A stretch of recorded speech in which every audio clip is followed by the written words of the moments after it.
Nearly 500 years ago, in the town of Autun, France, a young lawyer named Bartholomew Chassanet took on a case defending a group of young troublemakers against erroneous criminal charges brought forward by the Catholic Church. Facing off against the church was a really big deal, especially for a young, ambitious lawyer, and after a series of clever legal tricks, he prevailed. Oh yeah, also, his clients were a bunch of rats. Let me explain. Autun's barley crop had been decimated by a rat infestation. Affected farmers asked the church to intervene, and the church in turn charged the rats with destruction of property in their ecclesiastical court. Chassanet was looking to make a name for himself, and decided that defending the rats would be a high-profile way to kickstart his career. On the first day of proceedings, when Chassanet showed up to the courthouse, the rats were nowhere to be seen.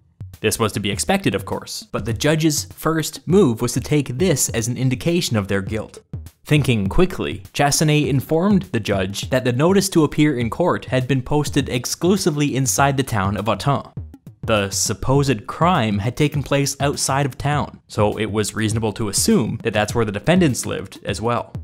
Chassanet argued that the court had an obligation to provide adequate notice to his clients, even though they were, rats. The judge reluctantly agreed and issued an order instructing every rat in the diocese to appear in court. This time, notices would be posted everywhere. Several days later, Chassanet showed up to court for a second time, and again, his clients were nowhere to be seen. The judge was prepared to call it quits right there, but Chassanet came back with another argument. He said that whenever farmers appeared in court, they were usually given several weeks to get their affairs in order. His clients were farmers of a different sort, so why weren't they being shown the same respect? Chassanet was being annoying, but he kinda had a point.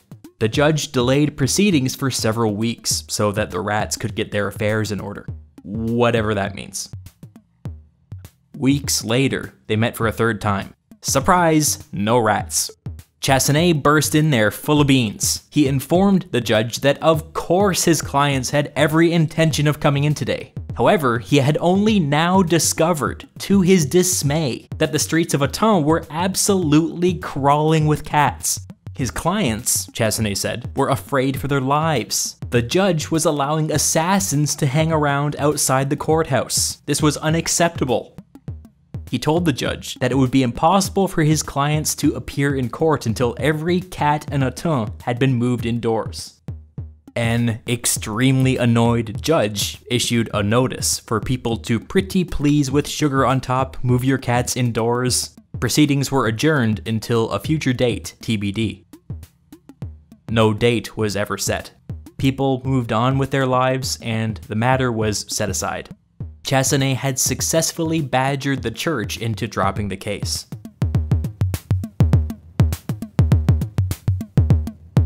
So that's a weird story. We could just leave it there and move on with our lives, but it does raise an interesting question.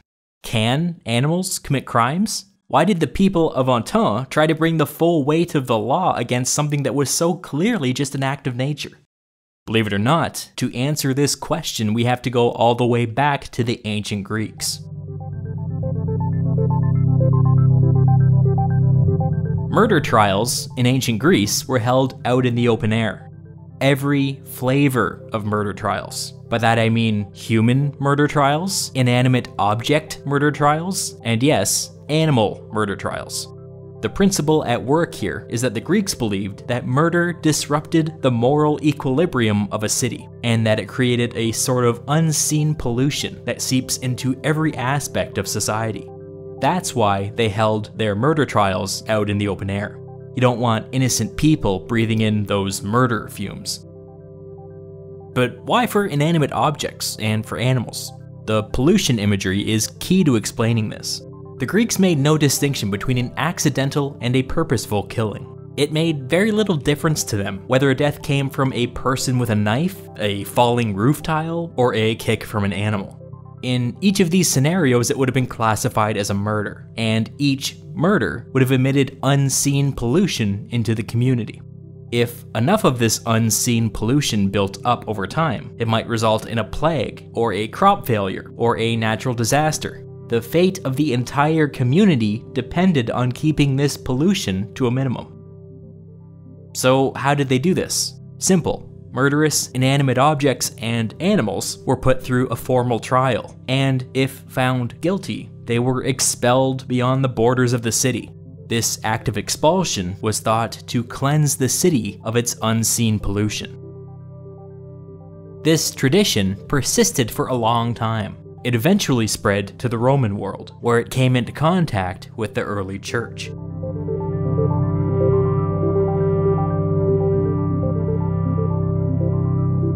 Flash forward to medieval Europe. By this time, the church still believed that animals could commit crimes, but the rationale had evolved.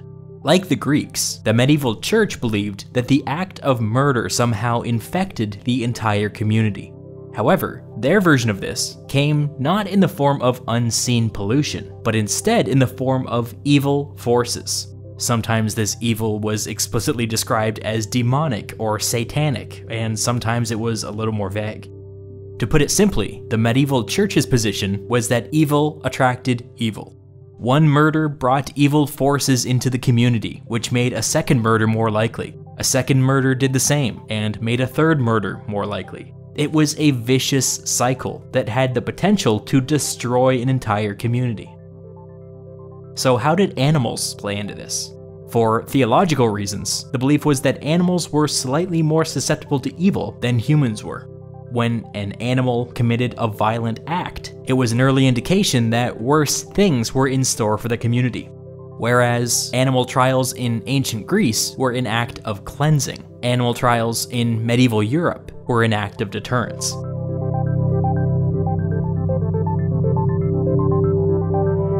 Animal trials in medieval and early modern Europe were divided into two distinct categories. There were animal trials in the secular courts and animal trials in the ecclesiastical or religious courts. The secular courts dealt exclusively with domesticated animals: cats, dogs, horses, pigs, whatever. The argument here was that domesticated animals were servants to humanity and could therefore be considered members of the household. Under this worldview, domesticated animals were subject to human law, just as any other member of the household would be. The ecclesiastical courts, on the other hand, dealt with creatures that were beyond human control. Rats, locusts, termites, snakes, stuff like that. As we've seen, the belief was that animal crimes had to be prosecuted so that evil forces were deterred from seeping into the community. When it came to domesticated animals, the courts were perfectly capable of treating them just like any other defendant. However, that was not the case when it came to rats or insects. How was one to properly evaluate which rat destroyed which crop, or which specific termite caused a roof to cave in? It was an impossible task. Fortunately, the church had tools that the secular courts lacked: excommunication and exorcism. This was handy because it was a fairly simple matter to excommunicate a swarm of locusts, for example, without having to physically interact with them. Bartholomew Chassenet defended the rats of Autun in ecclesiastical court. So just for kicks, let's take a look at the trial of a domesticated animal that took place in secular court.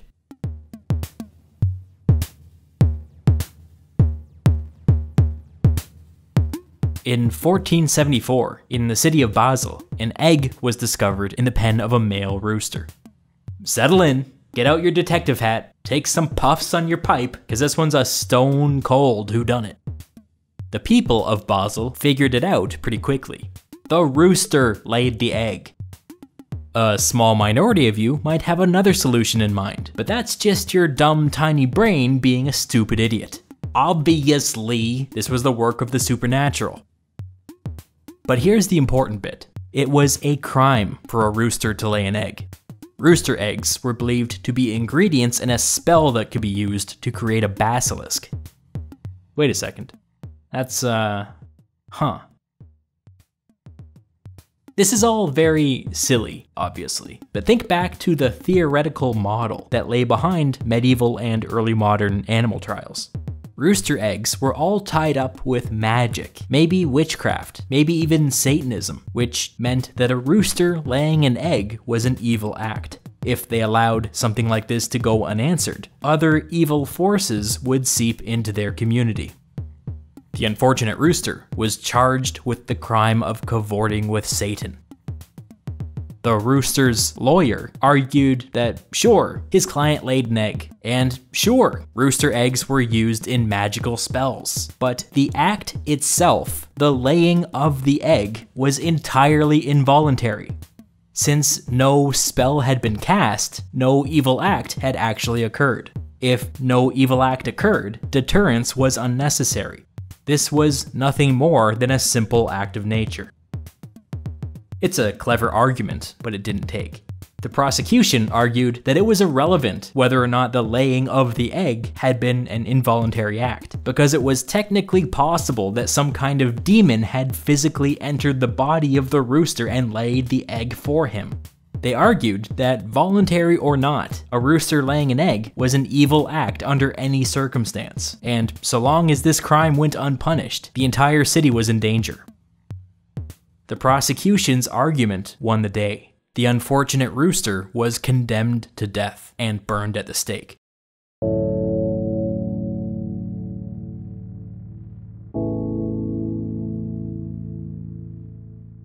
But not everybody was cool with putting animals on trial. Over this entire period, there was a ton of work going on behind the scenes to rationalize and reform this system.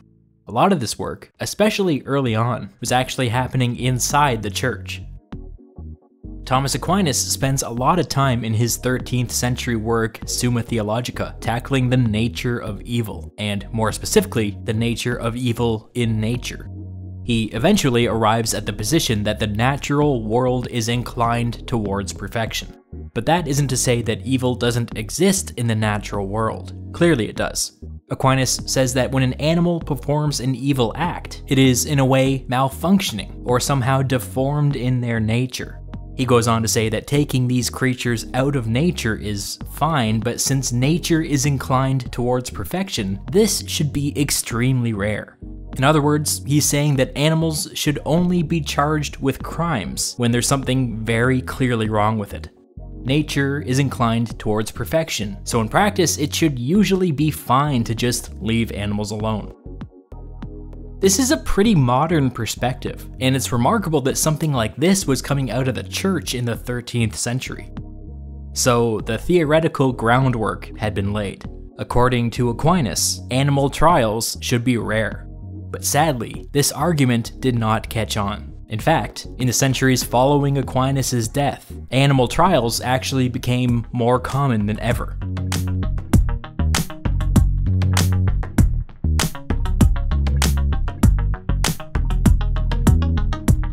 Here's a typical example. In 1379, near the town of Saint-Marcel in Burgundy, a herd of pigs became overexcited and trampled a young boy. He later died of his injuries. Think back to Thomas Aquinas. Were these pigs somehow deformed in their nature? It's hard to say without being there, but probably not, right? It sounds like it was just a tragic accident. But the town did not follow Aquinas' lead. The 3 pigs who did most of the trampling were brought into secular court and sentenced to death. The town was still not satisfied. They returned to secular court for a second bite of the apple and argued that actually, the rest of the pigs had demonstrated by their squealing and aggressive behavior that they approved of the young boy's murder. They were accomplices. The judge bowed to public pressure and sentenced the rest of the herd to death as well. The prior at the local monastery was bothered by this. He didn't think it was right for the town to execute all of its pigs over a tragic accident. He wrote to Duke Philip the Bold of Burgundy, explaining the situation and asking him to pardon all but the 3 main pigs. The Duke agreed.